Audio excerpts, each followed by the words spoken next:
Story நேரம் Tamil வியூவர்ஸ்க்கு hi. மூன்லிட் ரீயூனியனோட அடுத்த எபிசோட்ல என்ன ஆக போகுது அப்படின்னு தான் இன்னைக்கு இந்த வீடியோல பார்க்க போறோம். சூயு நேரா டைம் டிராவல் பண்ணி 18 வருஷத்துக்கு முன்னாடி போயிருந்தான். லாஸ்ட் எபிசோட் அதுல தான் முடிஞ்சது.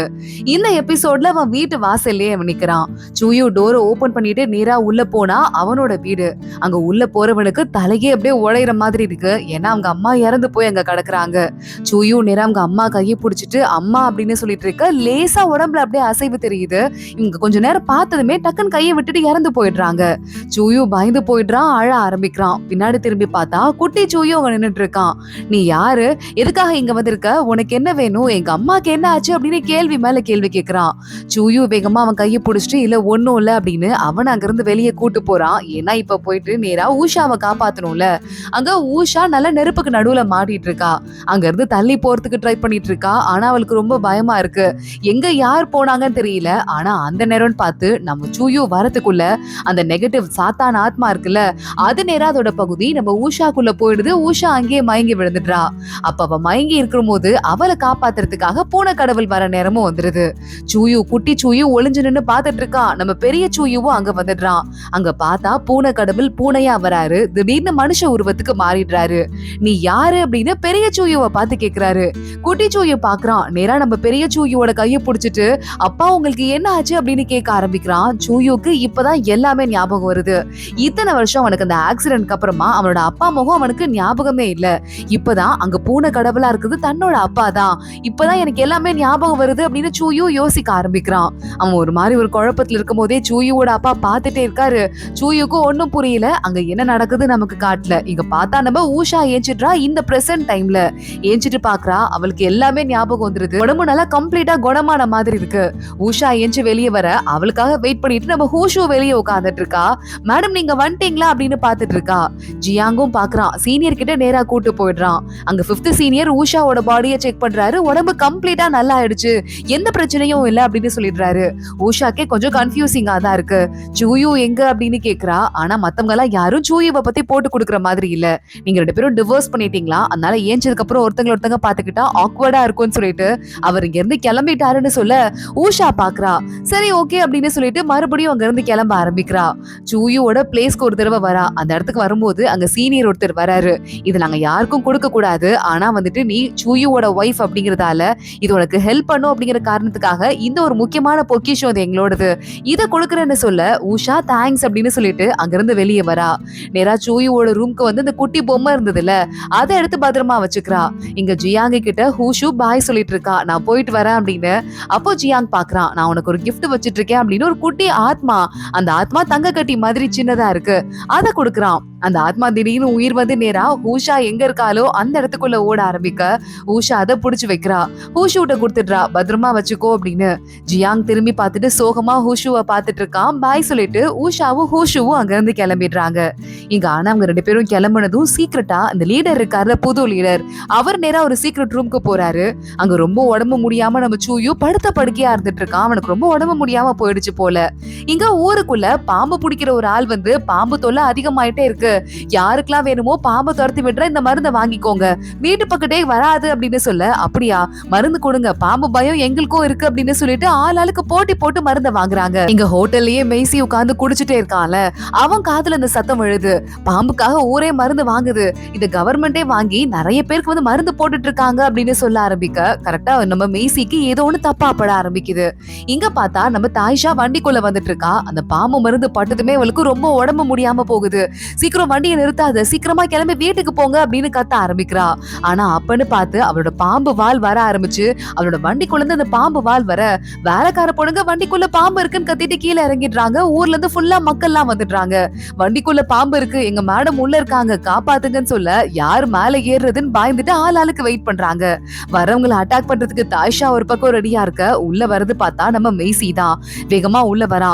ஒன்னும் இல்ல நான் பாத்துக்கிறேன் அப்படின்னு மத்தவங்க கிட்ட கத்திட்டு வேகமா அவளுக்கு நீ கொஞ்சம் அமைதியா இரு அப்படின்னு பெரிய பாம்பு வால் இருக்குல்ல அதை அப்படியே மடிச்சு அவனோட கோட்டை கழட்டி துணியோட துணியா அப்படியே சேர்த்து கட்டிட்டு அவ கால் மாதிரி ஆக்கிடுறான். நேரா தாய்ஷாவை கூட்டிட்டு தூக்கிட்டு அங்க இருந்து கிளம்பி அவனோட வீட்டுக்கு போயிட்டு இருக்கான்.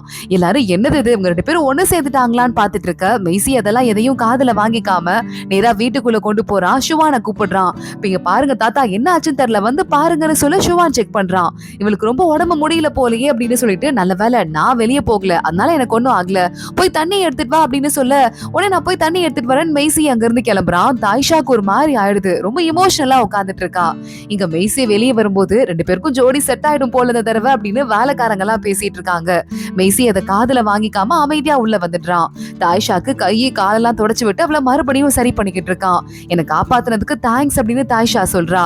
இங்க பாரு நல்ல வேலை நான் வெளியே போகாம இருந்தேன் இன்னைக்குன்னு பார்த்து நீ எதுக்கு எனக்கு வெளியே போன இவனும் கிறுக்க வந்திருக்கான் போலன்னு சொல்ல யாரும் புதுசா வரல என்ன யாரோ வேணும்னே வந்து டார்கெட் பண்ணி பிடிக்க வந்திருக்காங்க அப்படின்னு சொல்ல உன்னை யார் பிடிக்க வந்திருப்பா யாருக்கு இங்க இதெல்லாம் தெரியும் அப்படின்னு சொல்லிட்டு மெய்சி கேட்க ஆரம்பிக்கிறான். இந்த மருந்தே எனக்காக டிசைன் பண்ணப்பட்டதுதான். அந்த மருந்து பட்டதும் என்னோட தோல்ல இருந்து செதில் எல்லாம் வந்து வெளியே வர ஆரம்பிச்சது. என்னோட பாம்பு செதில் பவர்ஃபுல் ஆனது அதுக்காக தான் யாரோ வந்திருக்காங்கன்னு சொல்ல மெய்சி பாக்குறான். அது யாரும் கண்டிப்பா நம்ம கண்டுபிடிச்சே ஆகணும் அப்படின்னு சொல்லிக்கிட்டு இருக்கான். இங்க இந்த பாம்பு மருந்து வித்தவன் நேரா ரகசியமா வந்து நிக்க அந்த இடத்துக்கு தாய்ஷா வந்துடுறா. அவனை வேகமா பவர் கொடுத்து அட்டாக் பண்ண ஆரம்பிச்சு யாரு சொல்லிடா அந்த வேலையை பண்ண அப்படின்னு மிரட்ட ஆரம்பிக்க அந்த பையன் பயந்து நடுங்குறான். அந்த ஆளு இல்லங்க அதெல்லாம் இல்ல யாரோ ஒருத்தங்க வந்தாங்க இந்த பாம்பு மருந்து வித்து கொடுத்தா காசு கொடுக்குறேன்னு சொன்னாங்க அதனாலதான் நான் வித்து கொடுத்தேன்னு சொல்ல உன்ட்ட விசாரிச்சு பிரோஜனம் இல்லைன்னு தாய்ஷா அங்க இருந்து கிளம்பிடுறா. பாம்பு விக்கிறவன் அடுத்து நடக்க பார்க்கும்போது அங்க ஷூ வந்துடுறான். சார் நீங்க சொன்ன மாதிரியே ஊர் ஃபுல்லா அந்த மருந்தை வித்துட்டேன் சார் இப்ப எனக்கு காசு கொடுப்பீங்களா சார் அப்படின்னு கேட்க அந்த பாம்பு செதில கொண்டு வந்தியான்னு ஷூ கேக்குறான். இல்ல அது கிடைக்கல சார் சாரி அப்படின்னு இந்த ஆளு சொல்ல அப்போ உன்னை வச்சு என்ன பிரயோஜனம்னு ஷூ அந்த ஆளை அங்கேயே கொண்டு போட்டு அங்க இருந்து கிளம்பி போயிடுறான். இங்க தாய்ஷா வெயிட் பண்ணிட்டு இருக்கா. அவளுக்கு லெட்டர் ஒண்ணு வந்திருக்கு. அந்த லெட்டர்ல இந்த இடத்துக்கு வா அப்படின்னு சொல்லிட்டு அந்த இடம் எழுத்து அப்படியே மறைஞ்சு போயிருது. ஆஹா என்ன நடக்குதுன்னு தெரியலையே அப்படின்னு தாய்ஷா அங்க இருந்து கிளம்ப பார்த்தா அதுக்கு முன்னாடியே மெய்சியா அந்த இடத்துக்கு கூட்டு போய் கடத்தி போட்டு வச்சிருக்காங்க. என்ன விடு விடுன்னு கத்த ஆரம்பிக்க இந்த எலி மனுஷன் இருக்கான்ல அவன் தான் அந்த வேலையை பார்த்துட்டு இருக்கான். மெய்சி வந்து விடு விடுன்னு கத்த ஆரம்பிக்க பயங்கரமா அடிச்சிடுறான். மெய்சி வாயில இருந்து ரத்தமா கொட்ட ஆரம்பிக்குது. ஆனா அந்த இடத்துக்கு ஷுவான் வந்துடுறான். என்னையா பண்ணிட்டு இருக்க அப்படின்னு சொல்லிட்டு கேட்டுட்டு அந்த பெரிய ஆள் கூட சண்டை போட ஆரம்பிக்கிறான். ஆனா ஷுவான் இன்னும் வந்துட்டு ப்ரொமோட்டே ஆகல. அவன் சின்ன பாம்பு தான் அப்படிங்கறதால இந்த எலி மனுஷனோட பவருக்கு பாதி கூட வர முடியல. இல்ல நீங்க எது போயிடுங்க தாத்தா என்னால உங்களுக்கு ஏதாவது ஆயிர போகுதுன்னு மெய்சி கத்த ஆரம்பிக்க ஷுவான் பாக்குறான். உன்னை விட்டு நான் எப்படிடா போறது அப்படின்னு சொல்லிட்டு இந்த எலி மனுஷன் கிட்ட சண்டை போட ஆரம்பிக்க எலி மனுஷன் ஷுவானை போட்டு ரொம்ப அடிச்சிடுறான். பயங்கரமா அடிச்சிடுறான். அடுத்து அவனை ஒட்டு மொத்தமா கொல்லலாம் அப்படின்னு பாக்குறதுக்கு முன்னாடி கரெக்டா நம்ம ஷுவான் ஒரு கத்து கத்துறான். அந்த கத்துல மெய்சிய சுத்தி இருக்கிற அந்த கயிறு அவுந்துருது. இங்க ஓடி போயிடு அப்படின்னு நம்ம ஷுவான் கத்த ஆரம்பிக்கிறான். ஆனா மெய்சி வேகமா ஓடி வந்து இந்த எலி மனுஷனை ஓங்கி ஒரு அடி அடிக்க பாவம் நம்ம ஷுவான் ஏற்கனவே சாகுற நிலைமையில இருந்துட்டு இருக்கான் போல. ஆனா அந்த எலி மனுஷன் 2 பேரையும் பவரை காட்டி முழுக்க பறக்க வச்சிடுறான். அந்த இடத்துக்கு தாய்ஷா வந்துடுறா. உடனே 2 பேரையும் கீழே விட்டுட்டு நீங்க வரணும் தான் நான் அவங்க 2 பேரையும் கொடுமைப்படுத்திட்டு இருந்தேன்னு சொல்ல நம்ம ஷுவான மடியில படுக்க வச்சுட்டு உனக்கு ஒன்னும் ஆளல தாத்தா அப்படின்னு சொல்லிட்டு பரிதாபமா கேட்டுக்கிட்டு இருக்கான் நம்ம மெய்சியும். இங்க தாய்ஷா பாக்குறா. உனக்கு என்ன வேணும் என்னோட அந்த செதில் தானே வேணும் நான் அதை கொடுக்குறேன் அப்படின்னு சொல்ல அப்படி வா வலிக்கு அப்படின்னு சொல்லிட்டு அந்த செதில கையில வாங்கிட்டு எலி மனுஷன் அங்க இருந்து போயிடுறான். தாய்ஷா வேகமா ஷுவான் கிட்ட ஓடி வரா. டேய் என்னடா அப்படின்னு கேட்டுட்டு இருக்க. இல்ல இதுக்கு மேல என்னால தாங்க முடியாது நான் ரொம்ப வீக் ஆயிட்டேன்னு நினைக்கிறேன் நான் போயிட்டு வரேன் ஆனா நான் கெட்டவன் இல்ல அக்கா என்ன மன்னிச்சிருக்கா அப்படின்னு சொல்ல தாய்ஷா ஆள ஆரம்பிக்கிறா. மெய்சி கதறி அழுதுட்டு இருக்க. சாரிடா என்னால இதுக்கு மேல உன் கூட வந்து ஹெல்ப் பண்ண முடியாம போயிடுச்சு சாரி அப்படின்னு ஷுவான் அங்கேயே இறந்து போயிடுறான். மெய்சியும் தாய்ஷாவும் கதறி கதறி அழுதுட்டு இருக்காங்க. இந்த விஷயம்லாம் தெரியாம இப்பதான் நம்ம ஊஷா பழைய சூயுவோட ஆபீஸ்க்கு வரா. அந்த இடத்துக்கு வந்து மத்தவங்க எல்லாம் பேசிட்டு இருக்காங்க. உங்களை பாத்துக்க சொல்லி நீங்க என்ன சொன்னாலும் செய்ய சொல்லிதான் சூயு எங்க கிட்ட சொல்லிட்டு போனாருன்னு சொல்ல ஊஷாக்கு சூயுவை முதல்ல அந்த ஆபீஸ்ல பார்த்த ஞாபகம் எல்லாம் வருது. அதை பத்தி யோசிச்சுட்டு அழுதுட்டே அங்க இருந்து நேரா கிளம்பி வீட்டுக்கு போயிட்டு இருக்கா. அங்க போனதுமே வந்துட்டு வெண்ணு வந்துடுறான். மேடம் என்னது நீங்க எவ்வளவு லேட்டா வந்தீங்க அப்படின்னு சொல்லிட்டு கேட்க ஆரம்பிக்கிறான். நீங்க என்ன தனியா வந்திருக்கீங்க எங்க பாஸ் போனாரு அப்படின்னு கேட்க ஆரம்பிக்க ஆமா இல்ல என் புருஷன் எங்க போனா அப்படின்னு ஊஷாவும் பேசிட்டு இருக்கா. இங்க பார்த்தா மெய்சி கையில இந்த குட்டியா பாம்பா மாறிடுறான் நம்ம ஷுவான். இறந்து போய் டெட் பாடியா இருக்கான். அந்த கையில வச்சுட்டு அழுதுட்டு இருக்க. அங்க அவளை பாக்குறதுக்கு ஊஷா வந்துடுறா. என்னது ஷுவான் இறந்து போயிட்டானா அப்படின்னு ஷாக் ஆயிட்டு இருக்கா. அவளும் அழ ஆரம்பிக்க அங்க இருக்கிற எல்லாரும் அழுதுட்டு இருக்காங்க. தாய்ஷா பாக்குறா. டே எனக்கு வேலை இருக்கு நான் டீமன் உலகத்துக்கு போய் அந்த எலி மனுஷனை ஒரு வழி பண்ணணும் அதனால நான் வந்துட்டு ஓன்ட்டையே ஒப்படைக்கிறேன். ஷுவான் ஓன்ட்டு இருக்கும் போது தான் ஹாப்பியா இருந்தான் அவனை பத்திரமான இடத்துக்கு நீ கூட்டு போயிடுன்னு சொல்ல நான் பாத்துக்கிறேன் அப்படின்னு மெய்சி அழுதுட்டே பதில் சொல்லிக்கிட்டு இருக்கான். இங்க தாய்ஷாவையும் கூட்டிட்டு நம்ம ஊஷா நேரா டீமன் உலகத்துக்கு வந்துடுறா. நம்ம தாய்ஷா தைஷாவை பத்திரமா இருக்க வச்சுட்டு வேலைக்கார பொண்ணோட நம்ம ஊஷா நடந்துட்டு இருக்க ஷூ அங்க வந்துடுறான். தைஷா உனக்கு எல்லாமே ஞாபகம் வந்துருச்சான்னு கேக்குறான். எல்லாமே ஞாபகம் வந்துருச்சுடா ஷூ, நீ எப்படி இருக்க அப்படின்னு கேட்க, அல்ல அது இருக்கட்டும், உன்னை என்ன பண்ணி சூயும் எல்லாத்தையும் ஞாபகம் வர வச்சான், இப்படி உன்னை சரி பண்ணா, உடம்பு எப்படி நார்மல் ஆச்சுன்னு ஷூ அடுத்தடுத்து கேள்வி கேட்கறான். அவங்க என்ன சீக்ரெட் வச்சிருக்காங்களோ அது யாருக்கு தெரியும், எனக்கு சரியாயிடுச்சு, அதுவும் இல்லாம அதுக்கப்புறம் நான் அவனை பார்க்க கூட இல்ல, இங்க இருந்து போலாமா அப்படின்னு கேட்டுட்டு இருக்க. இல்ல ஏதோ முக்கியமான ஒரு இடம் இருக்கு, அந்த இடத்த பாக்கிறதுக்காக தான் இப்ப நான் வந்திருக்கேன், அந்த இடம் பல வருஷமா தனிச்சு விடப்பட்டிருக்கு அப்படின்னு ஊஷா சொல்லிட்டு இருக்கா. அங்க என்ன இருக்கு அப்படின்னு ஹூஷு கேட்க, வா போய் பார்க்கலாம் அப்படின்னு ஊஷா கிளம்புறா. இதான் சாக்கு அப்படின்னு சூயும் பின்னாடியே போயிட்டு இருக்கான்.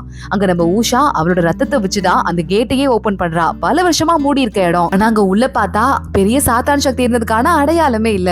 தப்பான இடத்துக்கு வந்துட்டோமா அப்படின்னு அங்க இருந்து நம்ம ஹூஷு கேட்டுட்டு இருக்க. இல்ல இதான் சரியான இடம் அப்படின்னா ஒரு பெரிய ஸ்கிரீன் இருக்கு, அந்த ஸ்கிரீனை ஊஷா ஓபன் பண்ணி விடுறா. பார்த்தா அதுக்குள்ள சாத்தான் சக்தியோட ஒட்டுமொத்த பவரும் சிலையா இருக்கு, ஒரு இமேஜ் மாதிரி இருக்கு. அதை பார்த்துட்டு நம்ம ஊஷா ஹூஷு ஷூவே பயந்து போயிடுறான். ஏற்கனவே இந்த எலி மனுஷன் இங்க வந்தான், ஆனா என்கிட்ட இந்த விஷயத்த சொல்லல, என்னையே ஏமாத்திட்டான் போல அப்படின்னு ஷூவே இந்த எலி மனுஷனை திட்ட ஆரம்பிக்க, அங்க பார்த்தா நார்மலா அந்த சிட்டியோட மேப் அங்க மேஜிக்கலா வர ஆரம்பிக்குது. இதை வச்சுதான் இந்த இடத்துல தான் ஈவில் எனர்ஜி கிளம்பி இருக்கு, இந்த இடத்துல இருந்து தான் 18 வருஷத்துக்கு முன்னாடி நெருப்பால ஊரே அழிக்கப்பட்டிருக்கு அப்படின்னு சொல்லிட்டு ஊஷா எல்லா விஷயத்தையும் கண்டுபிடிக்கிறா. நம்ம எப்படி இதை சரி பண்ண போறோம்னு. ஆனா சூயு பாக்குறான், எலி மனுஷனை எப்படியாவது கண்டுபிடிக்கணும் அப்படின்னு நேரா சிட்டிக்கு வந்துட்டு எலி மனுஷன் மாதிரியே ஒருத்தன் போயிட்டு இருக்கான், அவனை ஃபாலோ பண்ணி கிளம்ப ஆரம்பிக்கிறான். அதோட தான் இந்த எபிசோட் முடியுது. அடுத்த ஃபைனல் பார்ட்ல நம்ம 2 எபிசோடையும் சேர்த்து பார்க்க போறோம். என்ன ஆக போகுது தொடர்ந்து வெயிட் பண்ணி பாருங்க. இந்த வீடியோவை லைக் பண்ணிக்கோங்க, மறக்காம நம்ம சேனலை சப்ஸ்கிரைப் பண்ணிக்கோங்க. அடுத்த வீடியோல பார்க்கலாம். அது வரைய பாய்.